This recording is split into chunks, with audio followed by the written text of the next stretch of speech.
What's a SWOT? What's a SWOT? What the heck is a SWOT? Well, I'm so glad you asked. SWOT. What is a SWOT? SWOT is a study done by an organization, business, small-based business, home-based business, whatever, to identify its internal strength, weaknesses, opportunities, and threats. SWOT. So when you hear the acronym SWOT, basically it's your home-based business, your small business, and that's my target audience right now. You take time to identify these 4 areas within your business and your industry. So here's what I want you to do for me. Here's my grassroots, homemade, old school chart. I want you to do this. I want you to grab a piece of paper or a book, right? I'm big into using booklets and actually putting pen to paper. It does something psychologically. That's what I've learned. So I want you to grab a piece of paper. I want you to pause the video, get paper. I love Sharpies.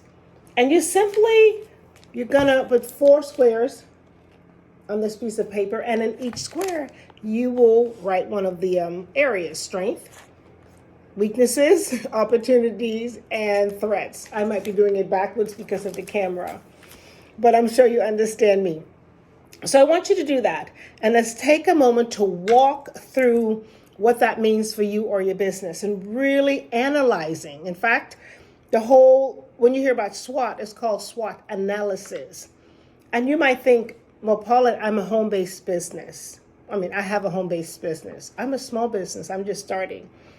I don't need all this fancy stuff. I believe that every business needs SWOT. Some people are now doing them for their relationships, for their families. I'm just saying the world has gone in a whole different direction, but if it works for you, that's fine. I don't have SWOT for my family, but I do for my business. Let's talk about the first one. What I like for you to do is, again, have your old school piece of paper and start at the top with your strengths. This will encourage you, right? By the time you think about threats and weaknesses, you're like, I don't want to do this and I don't want to start the business. So let's analyze your strength. Identify them, and write them down. I want you to think of at least 5 to 7 strengths that you as a person have, because the business is you. And then think about the strength of that business within your industry. Jot them down, right? Jot. Think you can have 20, but no less than 5 to 7. So identify your strength. Again, yourself and within your industry. Then we're going to go to the other side of the page and identify your weaknesses. This one could be hard. You might not know what they are. So if you need help, just ask. Ask somebody you trust that would give you, like they'll critique you rather than put you down. Because you don't need to know, you can't do this, you shouldn't start a business, nah. Nobody trying to hear that.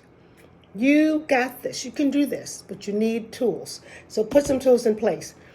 So identify your weaknesses. What is it? Time management, maybe budgeting, whatever it is. I want you to jot them down, 5 to 7.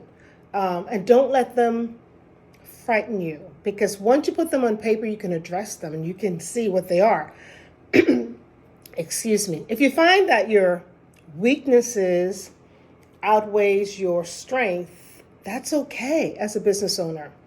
God has given you this idea and this concept, and you're going to move this forward. You're going to walk this forward. You're going to go forward in grace, and you can do this with tools. So if you've identified the weaknesses, then you'll know what to work on.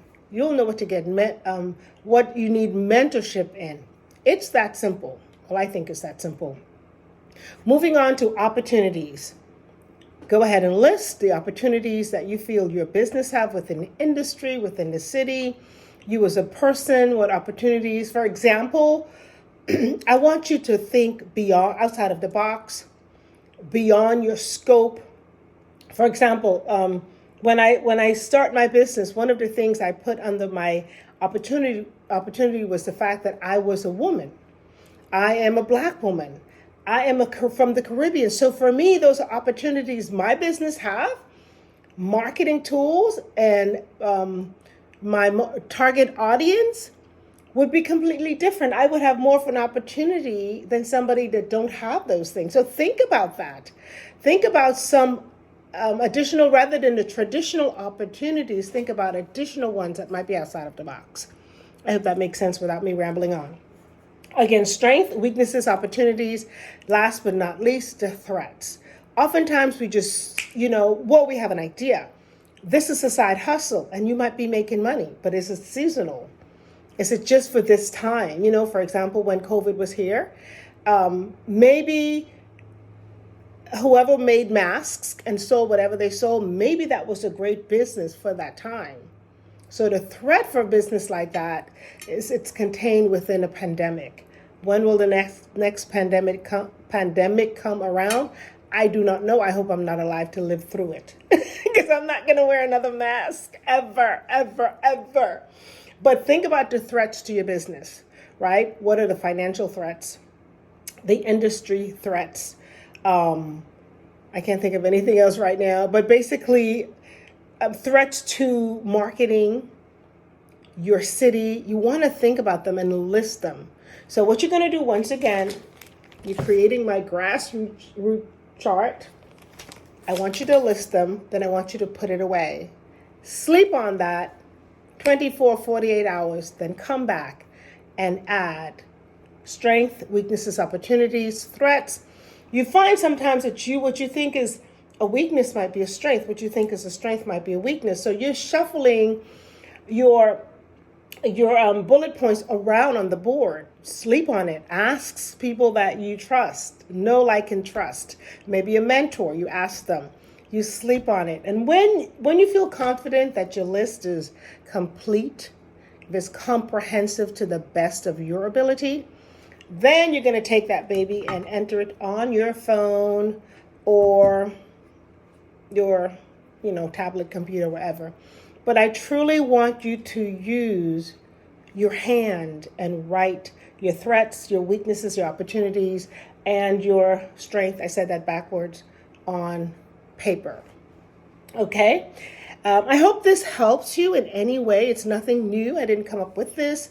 It is a practice and has been practiced it for, I guess, decades. I was introduced to it in corporate America.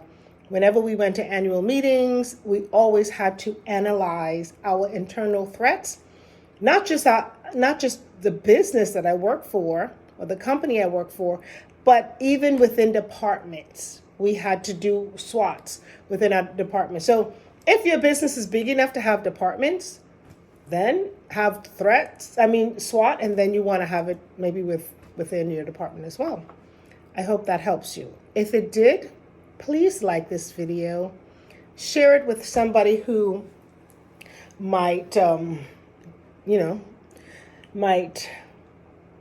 be helped by this, that has a business or might be thinking about starting a business. And subscribe. I hope to bring more information like this about finances, about small business, especially home-based business for my sisters.